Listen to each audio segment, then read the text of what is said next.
WESN.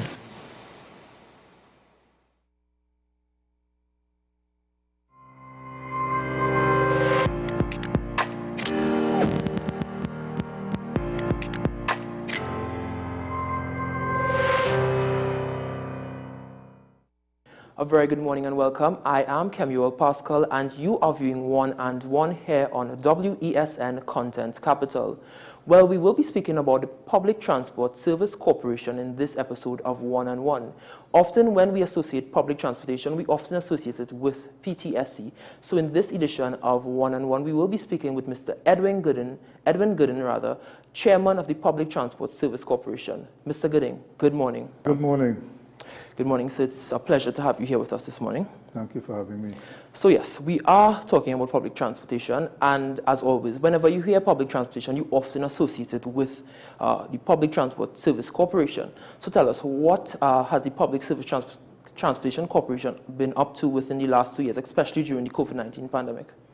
Well, during the pandemic, we had to switch gears very quickly because the pandemic was quickly upon us, and we had to look at protecting our staff and our passengers. So we liaised very closely with the Ministry of Health, and we were directed and guided by them in terms of the protocols that we had to introduce, like the sanitizing of buses after each trip. I mean, that was a humongous task to achieve, but we were able to do it. Social distancing, monitoring the people on the platform, getting our staff prepared also to understand what was happening and what they needed to do.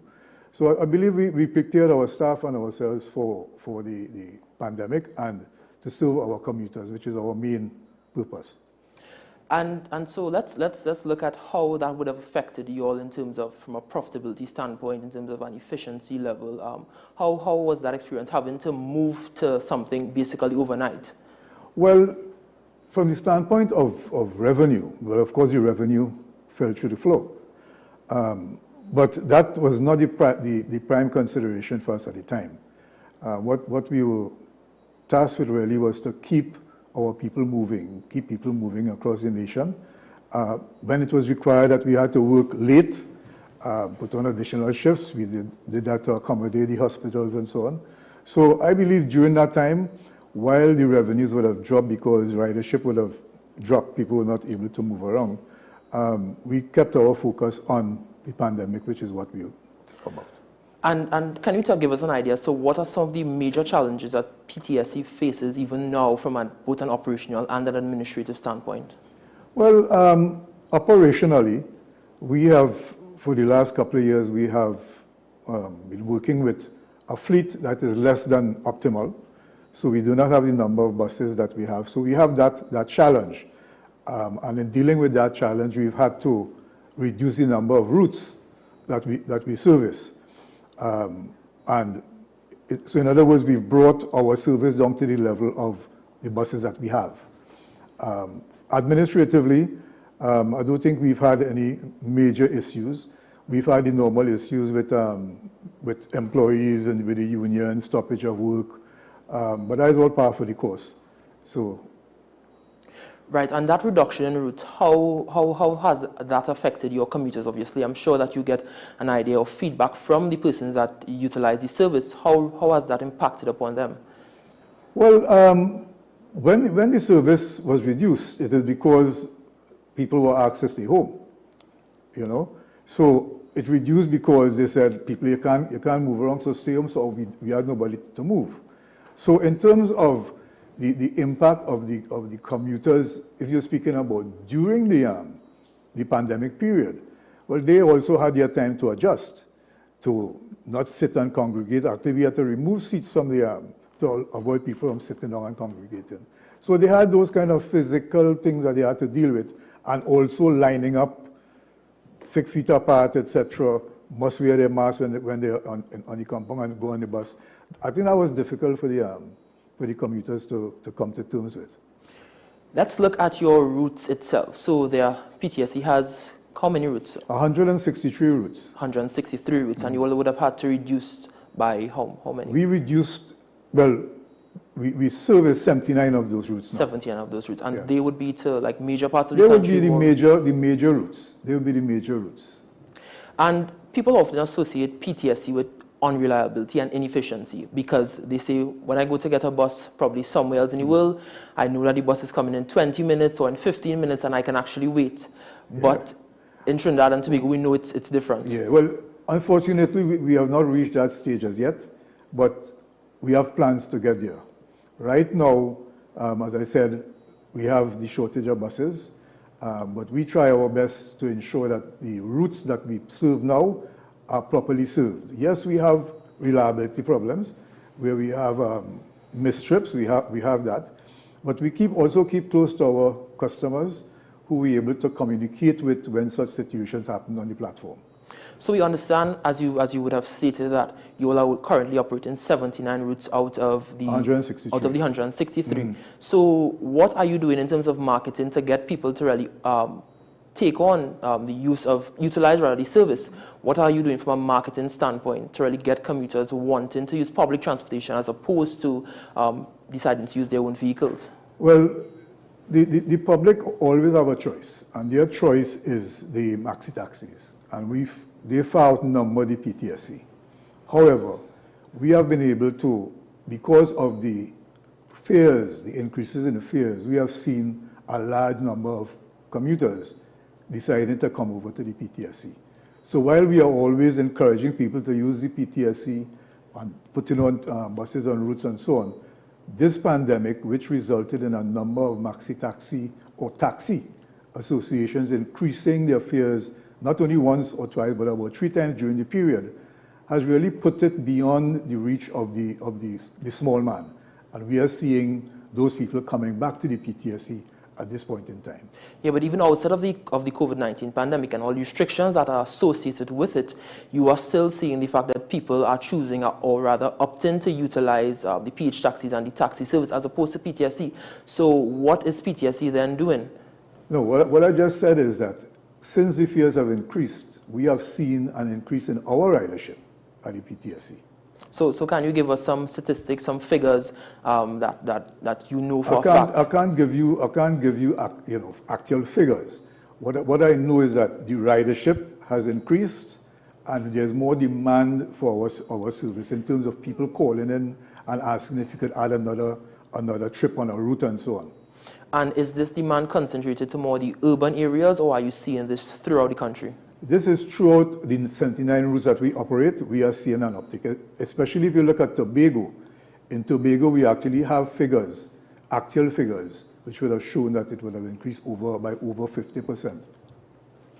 And so from a financial perspective, how does PTSC fare? Obviously, the fare is subsidized. The fare that commuters pay is, of course, subsidized. Yeah. And you all would have, even as you mentioned, with the hike in prices by the taxis and the maxis, people still rather opt to pay them as opposed to utilize the service, even though it's subsidized. So how does that subsidy on the fare on the fare affect PTSC from a financial perspective?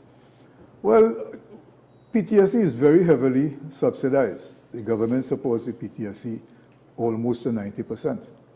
So our revenue really is coming from the government. The main source of revenue to pay staff and so on is coming from the government.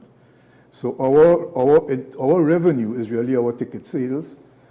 We have rentals, we have commercial booths for rent, we have advertising space for rent. So that is how we make our money. Okay, so let's look at the hub. So we have Citygate, we have the San Fernando terminal. I know we have a terminal in Shogunas, and I understand that you all do have plans to build more over the next 3 years. Right. So a lot of the reason why commuters don't or opt not to utilize the service is because of the fact that the areas that you have to wait at are not necessarily comfortable. It isn't clean. Citygate, for example, we know the challenges that are associated there. What are you as chairman and the entire board doing really and truly to make things better for the commuters so they would actually want to utilize the service? Well, I want to push back on what you just said about the cleanliness of the PTSC at the Citygate. I mean, that place, have you been there? Yes, I have. I travel. In fact, I travel to get here. Well, from my view of what we have on our platform, and the kind of work we do in terms of keeping it clean. We feel that we've done a great job in moving it from where it was when we got there to where it is now. And even at City Gate, which is more where the maxi taxis are, they are also pretty clean to where they operate. But people also have concerns about the cleanliness of the buses. I know you would have mentioned that you all would have had to do much more intense cleaning during the pandemic, but even now the buses aren't. No. I can't go along with that view. But I utilize the bus service. But speaking about the cleanliness of buses, right? I mean, you tell me a little bit about when you say cleanliness, what do you mean? In terms of the floor, there's garbage. I mean, it isn't that PTSC is throwing the garbage on the floor, but there are commuters who would do it, and the buses aren't cleaned on a frequent basis. I wouldn't get into an argument with you on that. But I'm not trying to get into an argument, but I'm just letting you know that the cleanliness of the bus is one of the reasons why persons opt not to utilize the service. Well, you seem to know that for a fact. Yes, because I utilize the service. Yeah, well, you can't take your own view and just impose it upon everybody else. I mean, we have a complaint system from customers, right? And we do not get complaints for dirty buses. We get complaints for bus drivers who don't stop for people. We have staff who is courteous. We don't have anything about dirty. We don't get things about dirty buses. Okay, Mr. Gooding, I'll take your word for it. So let's look at safety. A major part of public transportation is obviously safety. That's one of the reasons why people may opt to use public transportation as opposed to the maxi taxis or even the PH taxis. What sort of plans does PTSC have in place and that you currently have in place at present to deal with safety? Well, our safety is really at our platforms where our commuters come, and they must come there and they must be comfortable and they must feel secure. And I believe they feel that way because at all our compounds, we have security. We have private security there. We also have our internal security who supervises those security. So really, it leads us to the bus. Our drivers are trained to recognize if there's an issue that might escalate and will know what to do if a situation arises on the bus. But you have traveled in a bus, and we have not seen, thank God, we have not seen any attacks on our buses or quarreling and people getting out of hand. That doesn't seem to happen on our buses. Yeah. Okay, so let's look at safety of the buses in terms of are the buses monitored by GPS? Let's say there's an incident involving a bus. What is the response time like in terms of, from a PTSC perspective, what are some of the measures that PTSC would undertake in the event that a bus perhaps shuts down? Shut down? Or well, we have shutdown protocols, right? First off, if the bus, and most likely it is moving with passengers, we would immediately arrange for a reserve bus to pick up the passengers. And then we have a crew that will be dispatched to the site of the bus, and they are really tasked with getting the bus mobile and back into the platform.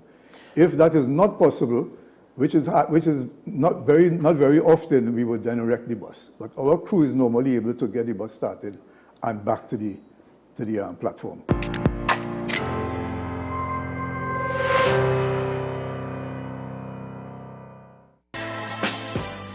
Let your voice be heard. Call Madam Fix It on WESN, the only place that effectively helps you with your woes. Having problems getting onto government agencies, water woes, NIS and pension problems, potholes, and much, much more. Call me, Madam Fix It, every Monday, Wednesday, and Friday, right here on WESN. Let me fix it for you.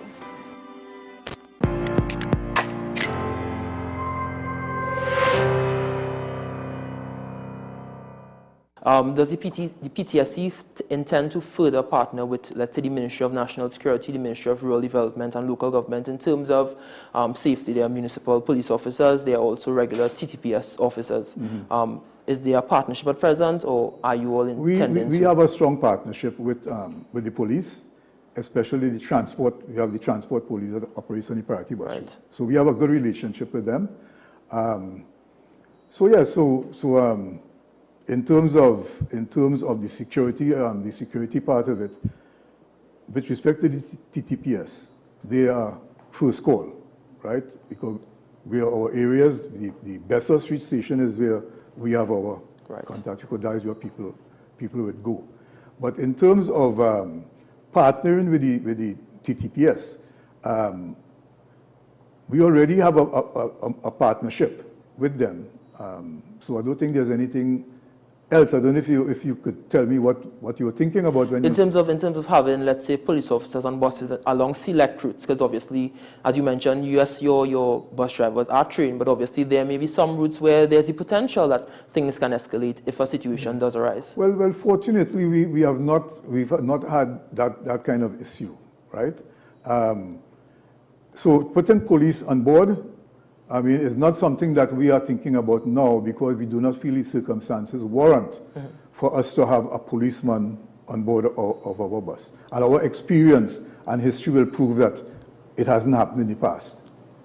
Let's look at maintenance of your facilities, maintenance of your buses. What sort of plans does PTSC have in terms of from a maintenance standpoint?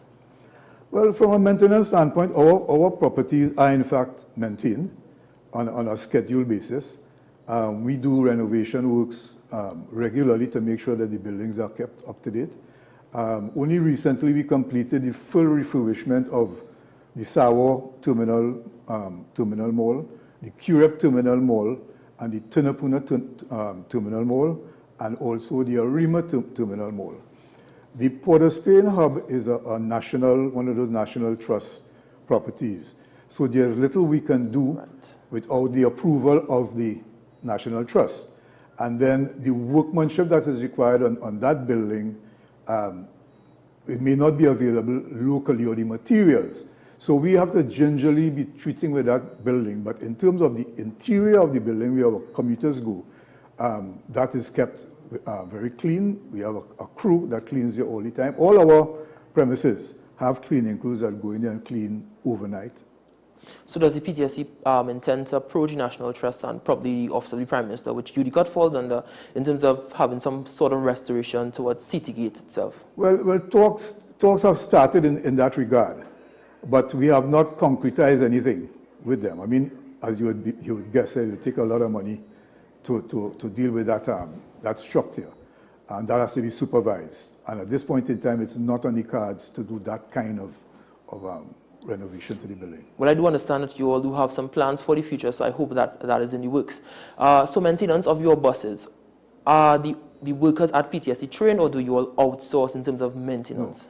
No. Our mechanics, A's and B's, electricians and so on, air-conditioned craftsmen, they are in our employ, and they carry out the maintenance of our buses.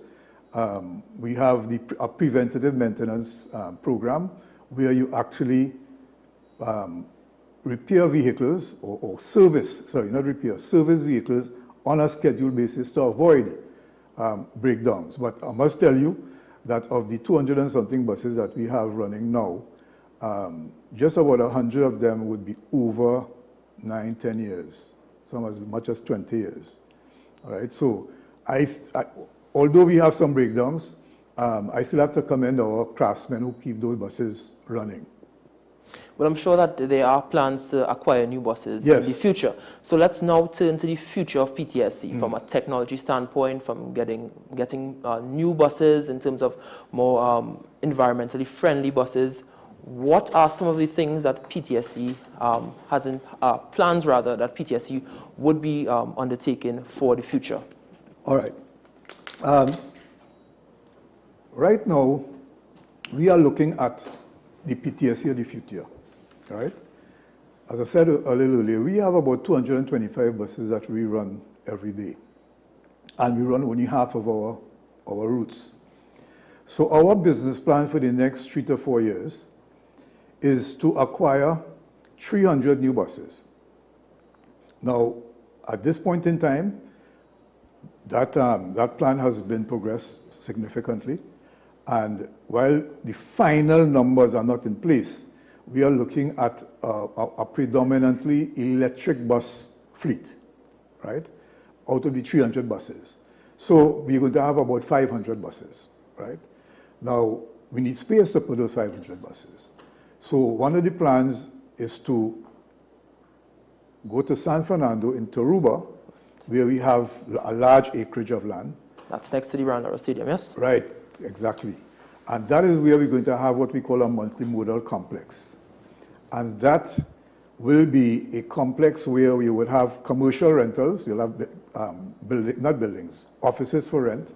You will have all modes of transport. So you'll have taxis coming in there, you'll have maxis coming in there, you could rent cars, multimodal complex. And that is where most of our buses will be parked.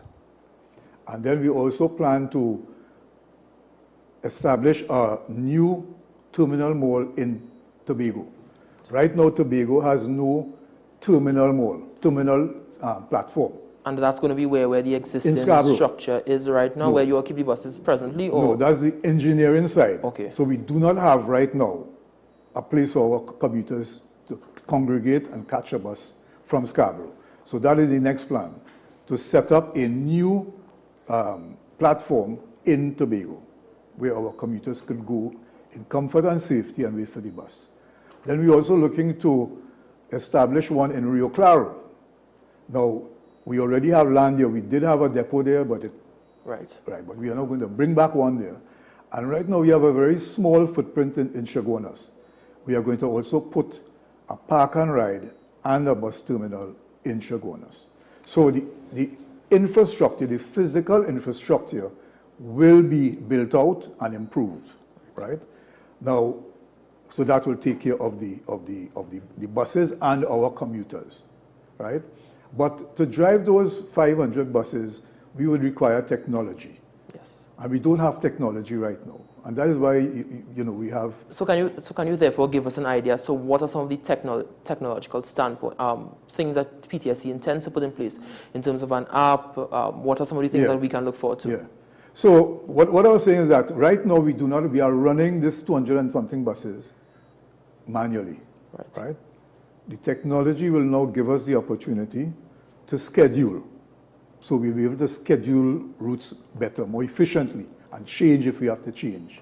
We can also roster our couple hundreds of drivers. We can roster those using technology to get a more efficient rostering, right? The app. We're going to be introducing an app where our commuters can time their bus. They will know whether their bus late, what time it's coming, etc., and when to go to the bus stop. We also plan to set up at the bus stop Wi-Fi, right? The technology will also provide the GPS, the monitoring of where our buses are, the speed, if it's parked too long, if it's idling, all those things we will be able to track through our computer system. And who will be funding this? Was it primarily from PTSC itself or through the Ministry of Works and Transport? Through the Ministry of Works and Transport. So this will be government funded. Government funded. And your partnership in Tobago will be via the THA or? Partnership in terms of? In terms of the new facility that you all are intending to? Oh yes. Yeah, we're working with the THA in terms of the new location. We've seen the possible location, and we expect that to be finalized within a couple of months, that yes, it's going to be there. So are there any plans in terms of, from the Tobago standpoint, of utilizing that app in Tobago first, or whatever technology advance that you all are intending to put in place? Are you all intending to use Tobago as like a testing site first before you all launch service in Trinidad? Well, it depends on what we need it for. I mean, like with the app, I don't know whether testing an app is testing it in a place or what, I think the app would be available. It's tested internally, and then this is going to be built out. But yes, if there's a process of launching, we will decide whether to launch on a pilot basis, as the case may be. So you would have mentioned a park and ride system that you all are intending to put in place in Chaguanas. Also in San Fernando and from the Taruba. As well. Yeah. And this partnership is between yourself and the different regional corporations, or is this a totally No, this is PTSC. But I'm glad you raised the corporations, because that is one of our stakeholders that we work closely with.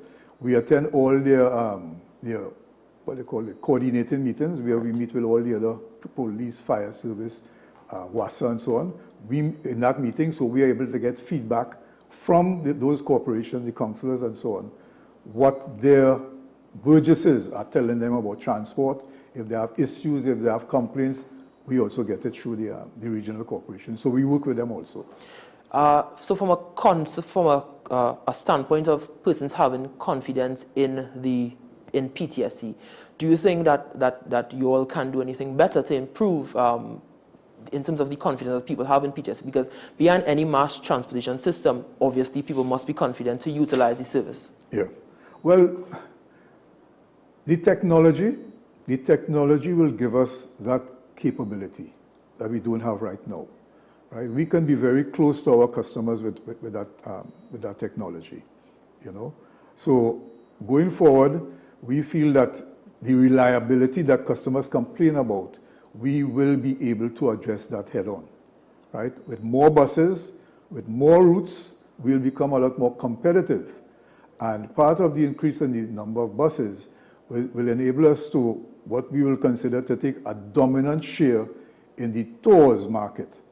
We feel that once we get our buses, the kind of product that we have right now, we can make a big dent in that particular segment. So apart from transportation of our commuters, we will also be doing these types of operations. Also, charters for companies, for the staff, etc. We'll be going bigger into that, right?